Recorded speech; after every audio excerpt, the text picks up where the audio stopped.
Setiap 4 tahun sekali, jutaan rakyat Amerika akan menentukan arah masa depan bangsa mereka. Pemilu Amerika bukan sekedar pemilihan, melainkan momen krusial di mana setiap warga negara memiliki kesempatan untuk membentuk nasib mereka. Dan setiap suara, tidak peduli besar ataupun kecil, akan menentukan arah mereka ke depannya.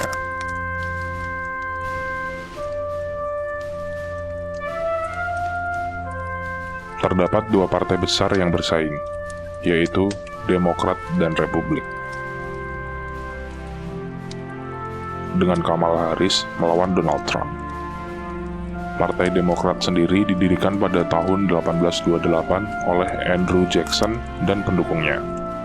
Awalnya dikenal sebagai Partai Republik Jeffersonian sebelum menjadi Partai Demokrat. Partai ini muncul untuk mendukung pemerintahan yang lebih demokratis melawan kekuasaan elit dan aristokrasi. Perubahan ideologis pada abad ke-19 sampai 20. Partai Demokrat dulunya mendukung perbudakan, terutama di wilayah selatan. Namun, telah bertransformasi menjadi lebih progresif. Pada abad ke-20, partai ini berfokus pada hak-hak sipil, kesejahteraan sosial, dan kebijakan ekonomi inklusif. Pemimpin terkenal termasuk Franklin D. Roosevelt, John F. Kennedy, Lyndon B. Johnson, Bill Clinton, dan Barack Obama, yang mendorong kebijakan progresif dalam ekonomi, hak sipil, dan perawatan kesehatan.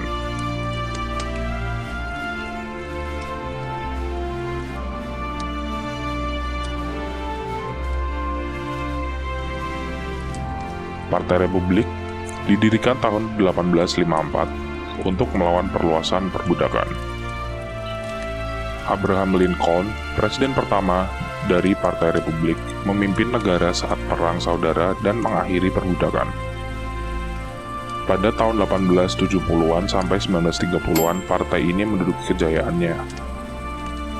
Partai Republik menjadi sangat berpengaruh di Amerika Serikat. Theodore Roosevelt menerapkan kebijakan yang mendukung kemajuan dan melawan monopoli. Saat partai menghadapi masalah besar, Franklin D. Roosevelt dari Partai Demokrat kemudian memperkenalkan New Deal untuk memperbaiki ekonomi saat itu.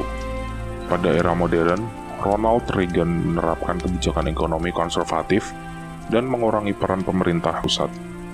Donald Trump membawa gaya politik yang lebih populis, fokus pada ekonomi pasar bebas dan kebijakan luar negeri yang lebih tertutup. Berbeda dengan yang ada di Indonesia. Pemilihan presiden di Amerika menggunakan sistem electoral college. Pemilih di tiap negara bagian memilih elektor yang akan memilih presiden. Jumlah electoral votes negara bagian berdasarkan jumlah anggota Kongres. Pemenang suara terbanyak di negara bagian umumnya mendapat semua suara elektoral negara tersebut. Jika di Indonesia, pemilihan presiden dilakukan secara langsung oleh rakyat dengan sistem pluralitas. Siapa yang memperoleh suara terbanyak di seluruh Indonesia, dia yang menang.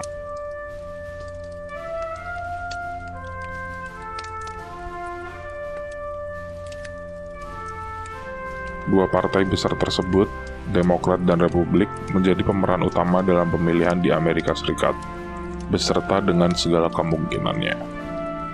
Kemungkinan yang akan terjadi jika Kamala Harris memenangkan pemilu ini. Amerika Serikat akan bergerak menuju kepemimpinan yang lebih progresif dan inklusif. Kebijakan utama Harris akan fokus pada kesetaraan ekonomi, perubahan iklim, reformasi imigrasi, dan keadilan sosial. Harris berkomitmen untuk memperluas akses kesehatan dan pendidikan, serta mendorong kebijakan lingkungan yang berkelanjutan. Di area internasional, ia akan memperkuat hubungan dengan sekutu-sekutu lama dan memulihkan komitmen Amerika terhadap organisasi internasional seperti PBB. Namun, dia akan menghadapi tantangan besar terkait polarisasi politik di dalam negeri. Dan jika Donald Trump yang menang, kita bisa melihat kelanjutan dari kebijakan pro-bisnis dan proteksionis dengan pengurangan pajak dan pengetatan kebijakan imigrasi. Trump juga akan melanjutkan kebijakan luar negeri America First, yang mengutamakan kepentingan nasional, memperkeruh ketegangan dengan China dan Eropa, serta mengurangi komitmen Amerika Serikat terhadap aliansi internasional seperti NATO. Kemenangan Trump akan memperburuk polarisasi sosial dan demokrasi, dengan kebijakan yang lebih konservatif, terutama dalam hak sosial dan hak keamanan. Kedua calon tersebut membawa visi yang sangat berbeda untuk masa depan Amerika. Kamala Harris dengan pendekatan inklusif progresif, sementara Donald Trump dengan konservatisme yang lebih isolasionis dan pro-bisnis. Sekian pembahasan singkat kita terkait pemilu di Amerika Serikat.